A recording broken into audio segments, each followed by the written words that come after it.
Smart and legal guidance, download the application now. नमस्कार दोस्तों, आज इस वीडियो के अंदर मैं आपको बताने वाला हूं कि ज्यादातर हमें अभी देखने को मिल रहा है कि जो ज्यादातर लॉ ग्रेजुएट्स हैं ना, वो बहुत ज्यादा कंफ्यूज हो रहे हैं। और कंफ्यूज किस चीज में मैं बोलना चाहूंगा, पहली बात, उनके दिमाग में इनसिक्योरिटी है कि यार मेरे को जॉब करने को कहां मिलेगी। उनके दिमाग में इनसिक्योरिटी है कि मैं कोर्ट कैसे ज्वाइन करूंगा। उनके दिमाग में इनसिक्योरिटी है कि अगर मेरे को कोर्ट ज्वाइन करना है तो क्या मेरे को सीनियर के साथ में ही काम करना पड़ेगा, तब जाके मेरे को कुछ ना कुछ राह मिलेगी।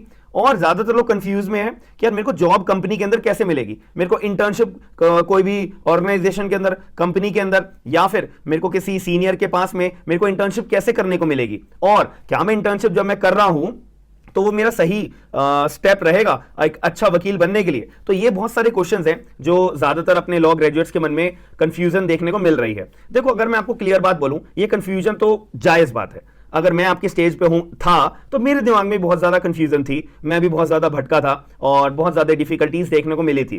बट मैं भी अपना एक फर्स्ट अपना जनरेशन लॉयर हूं और हूं, आप कुछ भी समझ सकते हैं। तो इस केस के अंदर यहां पे डिफिकल्टी ये सारे क्वेश्चंस की देखने को मिलती है। इसका सबसे बड़ा ड्रॉबैक, सबसे बड़ा मुद्दा क्या चीज का है कि कोई गाइड करने वाला नहीं होता। आप किसी भी लॉ ग्रेजुएट से आप पूछोगे एक सवाल कि आपको किसी से गाइडेंस मिली है, आपने जब अपनी एलएलबी पूरी करी या एलएलबी जब कर रहे थे, आपको किसी ने गाइडेंस प्रोवाइड कराई थी कि जब आप अपनी एलएलबी कर लोगे आप यहां जाके अप्लाई करना, ये करना, वो करना, ऐसे ऐसे अपने कैरियर के अंदर ग्रोथ पा सकोगे अगर आप ये चीजें करोगे। नहीं देता कोई गाइड, कहीं से गाइडेंस मिलती ही नहीं है। देने की बहुत दूर की बात है, बट यहां पे कोई मिलने के मतलब अपॉर्चुनिटी नहीं होती है। और हमें यह भी नहीं पता होता है कि मैं किसके पास जाऊं राय लेने के लिए, किसके पास जाऊं अपनी कैरियर की गाइडेंस लेने के लिए। कोई भी यहां पे गाइड देने वाला होता ही नहीं है। जितने भी सक्सेसफुल वकील बने बैठे हैं ना, जितने भी हमारे सीनियर वकील बने हुए हैं और जितने भी सक्सेसफुल लॉयर्स हैं, आप सबकी जर्नी देखोगे, सब लोगों ने अपना जीरो से स्टार्ट करा था और सब लोगों को अपने आप खुद सीखे थे, खुद गलतियां खाई थी, खुद ठोकरें खाई थी, खुद जाके वो एक अपनी पोजीशन पे होल्ड करके बैठे हुए हैं। इनफैक्ट मेरी बात पे भरोसा नहीं हो रहा होगा, आप अपने सीनियर से भी पूछ लीजिएगा कि सर जब आपने अपनी एलएलबी पूरी करी थी तो आपको किसने गाइड करा था। उनके तरफ से भी आप यही जवाब सुनोगे, भाई मेरे को किसी ने गाइड नहीं करा था। आज जो इस चेयर पर मैं बैठा हुआ हूं, मैं अपनी खुद अपना मेहनत से बैठा हूं, यही बात है। बट इसका जो क्लियर इंपैक्ट है ना, याद रखिएगा, आपको सबसे पहले मैं आपको बार बार हर वीडियो के अंदर एक बात तो क्लियर करके चलता हूं, अपने फाइनल ईयर के अंदर एक अपना प्लान दिमाग में क्रिएट कर लिया करो। ठीक है, जो लॉ स्टूडेंट है मैं उनके लिए बोल रहा हूं, जो लॉ ग्रेजुएट है उनके लिए मैं भी कुछ और बताऊंगा। तो जितने भी हमारे लॉ स्टूडेंट है, अपने दिमाग में पहले ही सेट कर लो कि भाई मेरे को इन जगह पे जाके अपना एरिया एक्सप्लोर करना है। जैसे ही फाइनल ईयर में आओगे, आपकी यहां पे जिम्मेदारी बनती है कि इंटर्नशिप करने की। अरे भाई आप और कोर्सेज देखो, एमबीए का कोर्स देखो, इंजीनियरिंग का कोर्स देखो, सब जगह ना, और सीए का कोर्स देखो, कंपनी सेक्रेटरी का कोर्स देखो, चार्टर्ड अकाउंटेंट का कोर्स देखो, या और भी जितने भी प्रोफेशनल कोर्सेज हैं, हर जगह। इनफैक्ट आप जब जुडिशरी का पेपर क्लियर करते हो उसके बाद भी डायरेक्ट आपको चेयर पे नहीं बिठा दिया जाता है, आपको पहले 1 साल की ट्रेनिंग पे भेजा जाता है, पहले काम सिखाया जाता है, पहले वर्क परफॉर्मेंस सिखाई जाती है, तब जाके तुम्हारे को जुडिशरी के अंदर जज की चेयर पे अगर तुम सक्षम होते हो तब जाके तुम्हारे को चेयर पे बैठने का मौका मिलता है। वरना अगर तुम सक्षम नहीं होते ना, सीधा इंटरव्यू की स्टेज पे ही ट्रेनिंग की स्टेज पे तुम्हें बाहर निकाल दिया जाता है, जाओ घर। ये है, अभी 2 बच्चों के साथ हुआ नहीं है। आपने देखा होगा राजस्थान जुडिशरी के अंदर 2023 में जो बच्चे सेलेक्ट हुए थे, उनके ट्रेनिंग पीरियड जब खत्म हुआ था तो उनमें से 2 बच्चों को बाहर निकाल दिया। ठीक है, क्यों? सक्षम नहीं थे भाई, एटीट्यूड अच्छा नहीं था जो जज के लिए होना चाहिए, सीधा बाहर निकाल दिया। भले ही आपने प्रीलिम्स, मेंस, इंटरव्यू सब कुछ क्लियर कर लिया हो। तो यही इसी चीज से हमें सीख क्या मिलती है, हमारे एलएलबी के अंदर ऐसा कोई भी मेथड नहीं है कि यहाँ पे हम जब अपनी एलएलबी कर रहे हैं, अपने फाइनल ईयर में हैं, तो फाइनल ईयर हमारे लिए रखा तो जाए भाई कि यहाँ पे कोई ट्रेनिंग सिखाने के लिए, ट्रेनिंग देने के लिए, लोगों के पास इंटर्नशिप करने के लिए, अलग अलग एरियाज को एक्सप्लोर करने के लिए कोई हमारे को बोले तो सही, लेकिन कोई बोलता नहीं है, कोई बताता नहीं है। हमारे एजुकेशन सिस्टम में ऐसा कोई रूल नहीं है, बार काउंसिल ने ऐसा कोई रूल नहीं बना रखा है। बट बातें बड़ी बड़ी होती हैं, बट होता कुछ भी नहीं है अगर मैं ग्राउंड लेवल के ऊपर बात करूं आपको। इसी वजह से हर एक लॉ स्टूडेंट, हर एक लॉ ग्रेजुएट डिग्री पूरी करने के बाद में भटकता है। ये सीधी सी बात है, क्योंकि आप सीए का कोर्स देखो, सीएस का देखो, एमबीए का देखो, इंजीनियरिंग का देखो, सारे के सारे के अंदर वहां पे क्लियर तौर पे एक मैंडेटरी प्रोविजन डाला हुआ है कि अगर आपने अपनी फाइनल पेपर तुम्हें देने हैं तो तुम्हारे को मैंडेटरी है इतने टाइम की इंटर्नशिप करना, इतने टाइम की अपना 1-1 साल, 1.5 साल की होती है उनकी। तो आप अगर सीएस की डिग्री देखोगे ना, 1.5 साल की यहाँ पे ट्रेनिंग पीरियड मैंडेटरी बना रखी है कि अगर तुम ट्रेनिंग करोगे तब जाके तुम फाइनल एग्जाम्स में बैठ पाओगे, वरना तुम नहीं बैठ पाओगे। तो अगर तुमने ट्रेनिंग 1.5 साल की नहीं कर रखी होगी तो यार ये एलएलबी में भी तो करो ना, कि जो बच्चे अपने फाइनल ईयर के अंदर आ चुके हैं उनको अपनी ट्रेनिंग करना मैंडेटरी है।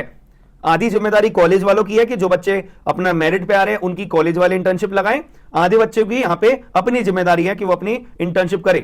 अगर ये डंडा अगर बार काउंसिल ऑफ इंडिया की तरफ से सारे इंडिया के अंदर हो गया, सारे बच्चों के लिए यहां पे जो है लाठी लेके यहां पे खड़े हो गए कि अगर आपने जो है अपना 1 साल की 1.5 साल की या 6 महीने की ट्रेनिंग तुमने नहीं करी तो तुम्हारे को फाइनल के पेपर्स में बैठने नहीं दिया जाएगा, फाइनल सेमेस्टर में तुम्हें बैठने के लिए नहीं दिया जाएगा। अगर ऐसा पैटर्न फॉलो हो गया, मैं 100% कह रहा हूं, कोई भी वकील जो अपना लॉ ग्रेजुएट हो जाने के बाद में अपना आता है ना फील्ड के अंदर, उसको कभी धोखा नहीं मिलेगा देखने को, कभी धक्के खाने को नहीं मिलेंगे। ये मैं आपको लिख के दे सकता हूं इतनी सी बात।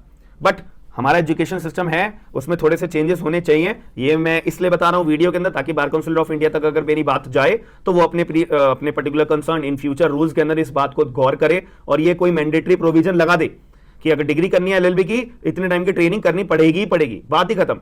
केवल पैसे पैसे से काम नहीं चलेगा, फीस ले लो और फंड के पैसे ले लो, बट एट द एंड जब वेलफेयर की बात आए स्टूडेंट्स के लिए, वहां पे कोई इनिशिएटिव नहीं लिया जाता। जो बहुत ज्यादा मेरे को बहुत बुरा लगता है कि जब मेरे पे बच्चों के मैसेज आते हैं कि सर मेरे को जॉब नहीं मिल रही, सर मैंने एलएलबी कर लिया, मैं क्या करूं। ये क्वेश्चन तो बहुत ही बेहतर है यार कि आपने एलएलबी पूरी कर लिया, यानी 3 साल पूरे बिता दिए, अपने 5 साल अपने पूरे बिता दिए, उसके बाद भी आपके दिमाग में ये क्वेश्चन आ रहा है कि अब मुझे क्या करना है।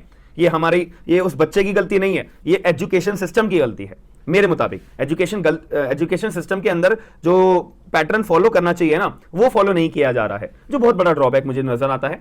तो मेरी यही रिकमेंडेशन है। अब बात आते हैं कि जो लॉ ग्रेजुएट अपना हो चुके हैं, भाई देखो आपका जब टाइम था आपका एक्सप्लोर करने का, वो आप बीत चुका है।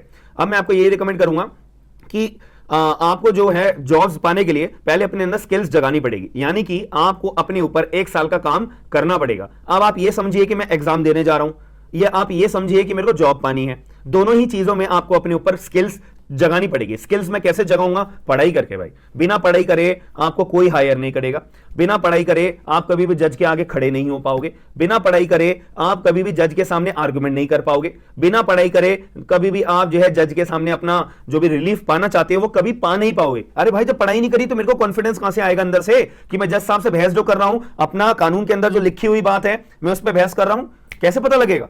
जब तक मैंने कानून पढ़ा नहीं होगा, मेरे को प्रोविजन के बारे में जानकारी नहीं होगी। क्या होता है जी, ज्यादा से ज्यादा कोई केस आता है ना, वैसे मैं बोलना नहीं चाहिए बट स्टिल मैं नहीं बोल रहा, तो कोई केस आता है तो बस वकील लोग जो है ना अपना ऊपर से पढ़ के अपना केस का प्रोविजन बेस पे अपना प्लीड करते हैं, जो कि गलत है। ये अभी जिनका काम अच्छा चल रहा है उनके लिए तो ठीक है, लेकिन नए वकीलों के लिए बिल्कुल बेकार चीज है। कभी भी आप सक्सेसफुल लॉयर नहीं बन पाओगे, हमेशा बस डिस्ट्रिक्ट कोर्ट के अंदर ही बन के रह जाओगे, जीवन यही बीत जाएगा तुम्हारा। 10-10, 15-15, 20-20 साल तुम्हारे यही बीत जाएंगे, खराब जाएंगे। याद रखना, ये मेरे बात को हमेशा याद रखना। ये मेरी बात आप 10 साल बाद, 15 साल बाद याद करोगे। इससे बेहतर यही है अभी के अभी 1 साल अपने ऊपर और लगा के पढ़ाई पे इन्वेस्ट कर लो, बहुत बढ़िया होगा। लाइफ में एक सक्सेसफुल लॉयर, जॉब कहीं पे भी कुछ भी पाना चाहते हो ना, तुम्हारे कदमों में रहेगी। इस बात का ध्यान रखिएगा। तो मैंने दोनों कंटेक्स्ट के अंदर बात करी है, लॉ स्टूडेंट्स के लिए भी, लॉ ग्रेजुएट्स के लिए। आपका क्या पॉइंट ऑफ व्यू है प्लीज कमेंट बॉक्स के अंदर जरूर बताइएगा। बाकी मिलते हैं नेक्स्ट वीडियो के अंदर। थैंक यू, धन्यवाद।